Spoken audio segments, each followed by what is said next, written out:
Bonjour Anne-Claire Yaech. Bonjour. Bienvenue sur ce plateau. Vous êtes franco-palestinienne et vous êtes la directrice d'Handicap International pour les territoires palestiniens. Vous rentrez tout juste de Ramallah en Cisjordanie occupée.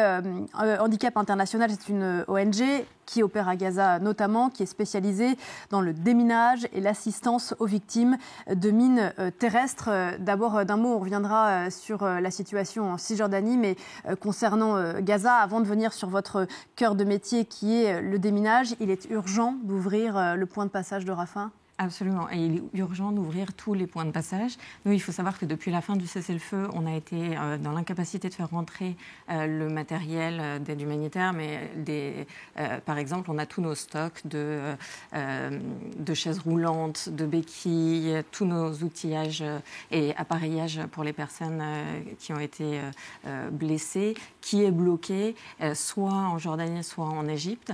On a vu beaucoup d'annonces ces derniers jours avec cette ouverture de l'aide humanitaire. Pour l'instant, elle ne concerne pas les ONG humanitaires. Ce qui veut dire que nous sommes toujours dans l'incapacité de faire rentrer le matériel dans Gaza. Parce qu'il y a aujourd'hui dans Gaza des milliers, dizaines de milliers de personnes qui ont besoin de ce genre d'appareils et qui n'y ont pas accès ? Absolument. On a plus de 80% des personnes qui ont perdu leur outillage depuis octobre 2023. Béquilles, chaises roulantes, etc. Ce qui veut dire que c'est des personnes qui n'ont pas accès à la nourriture, qui n'ont pas accès aux services, qui, quand elles ont reçu des ordres d'évacuation, ne pouvaient pas se déplacer. Ça veut dire que c'est des enfants qui ne peuvent pas accéder également à l'éducation. C'est une question aussi de vie ou de mort pour ces personnes. Il faut savoir qu'on estime à plus de 160 000 le nombre de blessés sur Gaza sur ces 2 dernières années. On estime que donc 70% étaient des enfants et des femmes, 25% seront handicapés à vie à la suite de ça. Il est essentiel que nous soyons en capacité de pouvoir fournir des services de rééducation, de thérapie et pouvoir fournir des orthèses, des prothèses et que nous puissions faire notre travail. Handicap International estime qu'environ 70 000 tonnes d'explosifs sont tombées sur Gaza en 2 ans de guerre. L'ONU, de son côté, dit que 5 à 10% des munitions n'ont pas explosé. Aujourd'hui, ils sont toujours dans le sous-sol de Gaza. Quel risque est-ce que ça représente pour les civils et notamment pour les civils qui ont repris le chemin du nord de l'enclave ? C'est ça, c'est des risques énormes. C'est-à-dire que là, on a cette estimation à peu près de 160 000 personnes blessées. C'est des risques et c'est un nombre qui va augmenter à cause de cette contamination. On est face à une contamination en zone urbaine, donc c'est extrêmement complexe de décontaminer ces zones. Ça veut dire que les risques sont énormes pour toutes les personnes qui retournent. Quand vous dites décontaminer, c'est en explosifs en et en armement ? termes d'explosifs, oui, c'est ça. C'est-à-dire qu'on estime à 70 000 tonnes le nombre d'explosifs qui sont tombés sur Gaza. C'est une estimation, ça représenterait à peu près 6 fois Hiroshima. Pour vous donner une estimation. On n'a pas les chiffres précis. On n'a toujours pas de chiffres précis sur cette contamination. On sait juste que les risques sont énormes. Et donc, nous, on a commencé, au cours de ces dernières années, on a fait beaucoup de prévention auprès des populations, mais ça ne suffit pas. Il faut aussi qu'on soit en capacité d'envoyer nos démineurs pour vraiment permettre la décontamination. Quand vous dites prévention, ça veut dire essayer de dire aux civils n'allez pas dans des endroits où il y a trop de gravats ou éviter des zones dont on pense qu'elles sont minées ? Exactement. Donc, on a un certain nombre de messages clés, donc notamment ne pas s'approcher des débris, des gravats, etc. et d'éléments qu'on ne peut pas reconnaître, qui pourraient s'avérer dangereux. Évidemment, dans un contexte comme on voit les images défiler de Gaza où tout est détruit, l'ensemble de la bande est dangereuse et risquée. Et donc, on a ces messages, on a un certain nombre de messages, soit individuels, soit en groupe, auprès des enfants, auprès des adultes, via des messages, via des campagnes médias. C'est un mécanisme de prévention et c'est la première mesure, mais il faut qu'on soit en mesure rapidement de pouvoir aller faire ce déminage. Il y a ce que la guerre a fait comme destruction et effectivement on voit ces gravats et ces immeubles détruits et puis il y a la topographie de Gaza qui préexistait à la guerre. C'est un territoire, faut-il le rappeler, minuscule où la densité augmente encore le danger sur ces questions notamment de mines et d'explosifs. Oui, absolument. C'est ce qui rend le déminage encore plus complexe. C'est-à-dire que quand on est sur un terrain large, c'est des méthodes de décontamination qui sont relativement, entre guillemets, simple. Mais sur des zones urbaines et condensément peuplées, ça veut dire que théoriquement, il faudrait pouvoir écarter les civils de ces zones-là afin qu'elles soient décontaminées, ce qui n'est pas possible, plus toute la question des gravats et des débris qui rend ça extrêmement compliqué. Et donc c'est pour ça que c'est très important que des ONG qui sont expertes dans ce domaine puissent avoir accès à Gaza et puissent faire leur travail. Alors, très concrètement, est-ce qu'aujourd'hui à Gaza, il y a des équipes de déminage qui peuvent opérer et commencer à travailler maintenant que le cessez-le-feu est en vigueur depuis plusieurs jours? Donc, on a toujours gardé, tout au long des 2 dernières années, nos équipes de démineurs prêtes à y aller, mais tant qu'on n'avait pas de cessez-le-feu, on ne pouvait pas, concrètement, tant que les bombes continuaient à tomber, on ne pouvait pas faire ce travail. Donc là, maintenant qu'il y a ce cessez-le-feu qui est fragile, mais qui reste un cessez-le-feu, on a une équipe là qui va être prête à partir la semaine prochaine. Et en parallèle, on a tout notre travail de rééducation, d'éducation et de support logistique aux ONG humanitaires qui continue pendant ce temps-là à Gaza.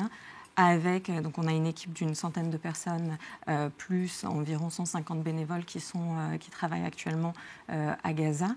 Et on a également 5 expatriés spécialisés qui sont en ce moment en train de faire leur travail à Gaza. C'est insuffisant, j'imagine, pour couvrir l'intégralité du territoire? Tout à fait, c'est très insuffisant. C'est-à-dire que jusqu'ici, on opérait dans un contexte sécuritaire extrêmement complexe.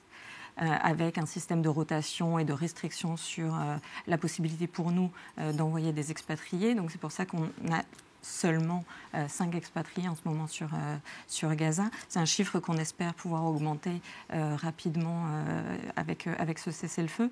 Mais ça veut dire que chaque mouvement devait être mesuré, chaque risque était regardé vraiment avec précaution. Et donc, toutes nos opérations étaient extrêmement complexes. Je pense que c'est l'environnement humanitaire le plus complexe que j'ai vu sur les 20 dernières années. De votre carrière. Alors, des renforts sont prêts à rentrer à Gaza. Vous rentrez de Ramallah, en Cisjordanie occupée. Quelle est la situation, si vous pouviez nous la résumer en quelques mots? Sur la Cisjordanie, ça fait des années qu'on alerte, que les ONG alertent sur la situation et sur la dégradation du contexte. J'ai l'impression que sur les 15 dernières années, on n'a fait que répéter que la situation se dégradait, que la violence des colons augmentait, que les colonies s'étendaient. Mais là, aujourd'hui, à l'heure actuelle, on est sur une situation où chaque village en Cisjordanie, chaque ville a une barrière. C'est-à-dire que chaque village est enfermé derrière une barrière, chaque ville est enfermée derrière une barrière. Chaque ville palestinienne. Absolument, chaque ville palestinienne. Ce qui veut dire que les mouvements sont extrêmement restreints, ça veut dire que les enfants ne peuvent pas aller à l'école, ça veut dire que les services de santé sont compliqués en termes d'accès. On a compté, depuis octobre 2023, il me semble qu'on a 999 personnes qui ont été tuées. On a eu, juste depuis le début de l'année, 200 attaques sur des centres de santé, 200 attaques sur des ambulances, sur des cliniques, sur des cliniques mobiles, etc. On a un de nos partenaires qui s'appelle El Jalil, qui est un centre de rééducation pour personnes handicapées qui était dans le camp de réfugiés de Jenin, dont le bâtiment a été, comme le reste du camp de Jenin, attaqué, pris, les employés expulsés. Et on s'est retrouvés, il me semble que c'était en mai, avec des vidéos sur les réseaux sociaux, avec des soldats israéliens qui jouaient avec nos fauteuils roulants, qui s'amusaient à jeter les béquilles, enfin, qui prenaient vraiment plaisir à détruire des appareillages qui, encore une fois, sont vitaux pour la population. Comment les Palestiniens de Cisjordanie se projettent-ils dans l'avenir et les mois qui viennent? Alors, il y a énormément de peur. Il y a vraiment ce sentiment de se dire qu'après Gaza, ce sera la Cisjordanie. On a beaucoup oublié, face à l'horreur qu'a été Gaza sur ces 2 dernières années, c'était aussi compliqué de voir ce qui était en train de se passer sur la Cisjordanie, avec cette augmentation massive, cette annexion de facto, et cette complexité. On a aussi l'effondrement des services de santé, l'effondrement des services d'école. Ça veut dire que là, les enfants, par exemple, depuis la rentrée scolaire, donc déjà la rentrée scolaire dans les écoles publique a été reportée de 2 semaines.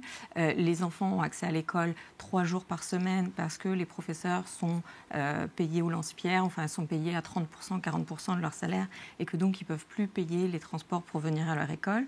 Donc je dirais que pour l'instant, il y a une pause et ce cessez-le-feu qui est fragile a permis d'une respiration. Mais la